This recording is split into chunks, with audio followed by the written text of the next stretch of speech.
ఓం నమో భగవతే శ్రీరమణాయ. ఒక శిష్యుడు చాలా దిగులుతో ఇలా అడిగాడు, నన్ను నీవు కరుణింపకున్నా నేనెక్కడికి వెళతాను? నా అంత పాపి ఇంకొకడు ఉండడు అని పరితపించాడు. మహర్షి, నీకు నాకు సంబంధం ఏమిటి? శిష్యుడు, అయ్యో, మీరు నాకు గురుదేవులు, మీరే నన్ను ఇలా ముంచవచ్చునా? స్వామి, గురుదేవుడు అంటున్నావు కదా, గురుదక్షిణ ఇచ్చావా? శిష్యుడు, ఇవ్వడానికి ఎప్పుడూ సిద్ధంగా ఉన్నాను. స్వామి ఎప్పుడూ గ్రహించరు. ఏమి ఇవ్వాలో చెప్పండి. స్వామి, చెప్పిన తర్వాత నిరాకరింపవు కదా? శిష్యుడు, ఏమిటి స్వామి, మీరే ఇలా అనవచ్చా? నేను నిరాకరింపను. స్వామి, నాకు నీ పుణ్యములను, పుణ్యఫలమైన స్వర్గాదులను ఇమ్ము. శిష్యుడు, అంత అదృష్టమా? స్వామి, పుణ్యమే ఉంటే ఈ దుఃఖం ఎందుకు? శిష్యుడు, నాకు తెలియదు. స్వామి, ఉన్న పుణ్యమే ఇవ్వడానికేమి? శిష్యుడు, ఏ విధంగా ఇవ్వడం?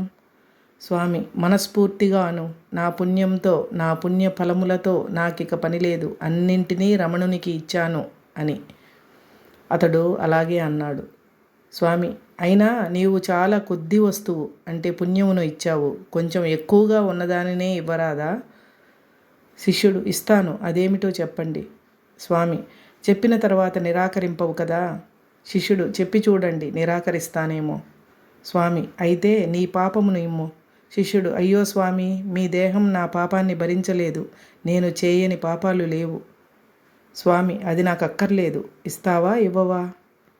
శిష్యుడు పరమ దుఃఖంతో, మీ ఆజ్ఞానుసారం నా పాపములను, పాప ఫలములను రమణునికి ఇచ్చాను, వాటితో ఇక నాకు సంబంధం లేదు. స్వామి, ఇదిగో చూసావా, ఇక నీకు పాపం లేదు, పుణ్యం లేదు, నీవు ఆత్మవు కనుక ఇక నీవు దుఃఖించనవసరం లేదు. అలాగే ఏది అంటక ఉండుము. ఒక భక్తునితో, నీవు నరకానికి పోయినా విడువను, నిన్ను ఉద్ధరించే తీరుతాను, కానీ నీవు నరకానికి పోయే పనులు నీవెందుకు చేయాలి అని నా మాట అన్నారు. స్వామి తన సన్నిధిలో ఉన్నంత వరకు మేము చాలా సజ్జనులం, ఊరికి వెళ్ళిన తర్వాత యథాప్రకారమే. ఎన్నో సంవత్సరాలుగా వస్తున్నాను, ఒక్క అడుగైనా అభివృద్ధి చెందినట్లు కనపడలేదు అని ఒకడు దుఃఖించాడు. ఇదిగో, రైలులో ఫస్ట్ క్లాస్లో ప్రయాణం చేసేవారు గార్డుతో తామెక్కడ దిగాలో చెబుతారు, కిటికీలను మూసివేసి నిద్రిస్తారు. మధ్యలో లేచి, అయ్యో గమ్యస్థానం దాటిపోయిందేమో, లేక రైలు నడుచుటలేదేమో అని ఏడుస్తూ కూర్చోరు కదా. మీరందరూ ఫస్ట్ క్లాస్ ప్రయాణికులు, ఎందుకంటే గార్డుతో చెప్పి మీరు చేయవలసింది చేశారు కదా. ఇక గార్డు విధి గార్డుకు తెలుసు కదా. గమ్యం చేరినప్పుడు ఆ గార్డు వచ్చి మీ తలుపులను తట్టి మీకు తెలియజేయును అని స్వామి అన్నారు.